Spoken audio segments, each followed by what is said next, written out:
We are joined now on the line by a man who has very much been in the forefront of this battle over closing down the government. He is the junior senator from the great state of Texas. Senator Ted Cruz is on the line now. Good morning, Senator.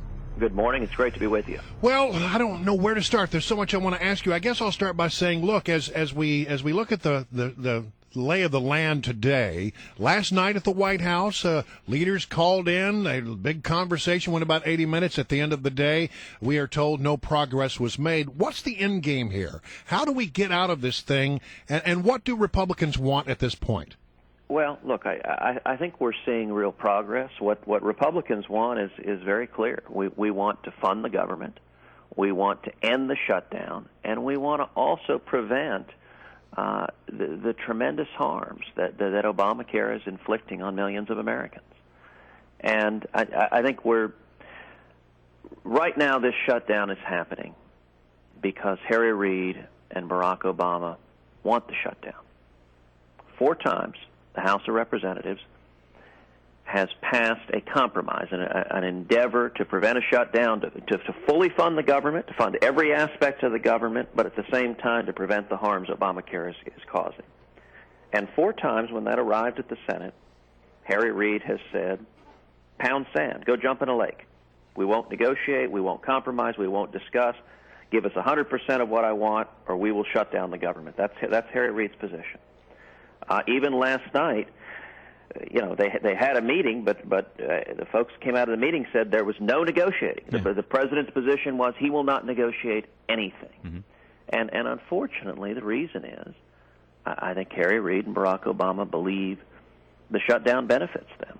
And so last night you saw the House meeting to pass several continuing resolutions to open significant parts of the government, including the District of Columbia. Right. And Harry Reid and President Obama are saying they intend to kill those. They want to keep the government shut because they think it benefits their partisan political. Let me stop you there because I want to ask you about this thing that happened yesterday. The President of the United States is having a conversation with a reporter, and he says this about the stock market. Listen to the little exchange. Wall Street's been pretty calm about this. The reaction, I would say, generally speaking, has been Washington fighting, Washington posturing, yada, yada, yada. Yeah. Is that the right way for them to look at it? No, I think this time's different.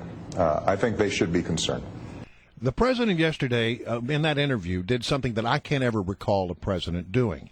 He was trying to rattle the Wall Street. He was trying to sort of scare them, and so that the numbers would go down, and he wanted them to go down because why? He wanted to prove his political point that the shutdown of the government was a bad thing. Can you ever recall something like that before? No, it's a level of cynicism that is extraordinary. Look, I think it is unfortunate to see a president who approaches every issue through a partisan political lens, and who, on the basic matters of governance, is AWOL. I mean, look, if you contrast this to the last shutdown when Bill Clinton was president, look, Bill Clinton was waded in, was in the details, was sitting down, was negotiating. Part of the reason why it's become conventional wisdom in Washington that shutdowns are always bad for Republicans politically is because Bill Clinton handled it masterfully. Now, Obama and Reid took the lesson and said, we can just say, go jump in a lake, and everyone will blame it on the other guy. And there comes a point where, or as you just quoted him, Obama can be out there actively cheerleading for the stock market to plummet, and he's convinced. Now, look, he is right. The media will blame everything on Republicans. They'll read the White House talking points. The mainstream media will. I expect Republicans are responsible both for global warming and global cooling at the same time. It's impressive. Senator Cruz, great to have you, by the way. Thanks for joining us this morning. And a lot of the narrative while you were doing your speech, your 21-hour speech, a lot of the narrative you heard in the mainstream media was that there is a war within the Republican Party. That's how they covered this thing, and they continue to cover it. And you, by the way, you had some pretty strict things to say about some of your fellow Republicans who were not shoulder to shoulder with you, who were not standing firm on Obamacare like you were. And just yesterday, Grover Norquist, who is a pretty influential guy in town with Republicans, he said, and I'm quoting him now, Ted Cruz pushed House Republicans into traffic and wandered away. Can you respond to Grover Norquist and also just this overall message that there's some war happening within the party? Oh, look, I'm not going to respond to the various rocks that people throw at me. That has been happening from the very beginning of this. And I can tell you there are an awful lot of people who very much want to change the subject. They want to change the subject from anything they can other than Obamacare and what a disaster it is. And you know, people are welcome to insult me all day long, and I'm not going to reciprocate. I'm not going to respond. I'm not going to defend myself. I'm going to keep the focus on the job that I've been elected to do. All right. Well, you can't hurt me. You can't fault me for trying to get you to respond to it. Let me ask you this, though. You are very active, or your team is very active on new media, social media. You're doing talk radio a lot. Your Twitter stream is very active.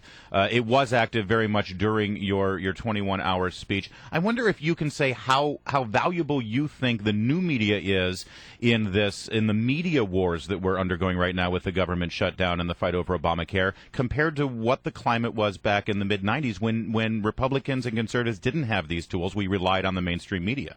Yeah, no, that's a very insightful question, and it's extraordinarily valuable. I mean, if you look back at '95, you basically had the three networks that determined what the American people got to find out about, what was news. We've got the rise of cable TV, the rise of Fox News, which gives a major outlet to communicate both sides of an issue. You've got talk radio, which y'all do is tremendously important in terms of getting the facts out to people. And then you've got the Internet, you've got Twitter, you've got Facebook. And listen, the reason we are where we are is because millions of Americans have gotten energized and activated and have spoken up and have held our elected officials accountable. We've had over 2 million people sign a national petition at don'tfundit.com, don'tfundit.com. If it were not for the millions of Americans who are saying, enough already, Obamacare is a train wreck, it's killing jobs, it's pushing people into part-time work, it is driving up health insurance premiums, and it's taking away people's health care. If it weren't for the millions of people standing up, this would never have happened. The House of Representatives is acting courageously because they're listening to the people, but the credit belongs to the American people, and that wouldn't be happening without talk radio and social media and all of the avenues for people to find out the truth and then to speak out and get engaged. I've got just a minute left, and so I have to ask you this question. You come to town some 9 months ago, a junior senator from Texas. You know what they say about junior senators? They should be seen and not heard. But you didn't follow that. You came in all guns blazing to make your point.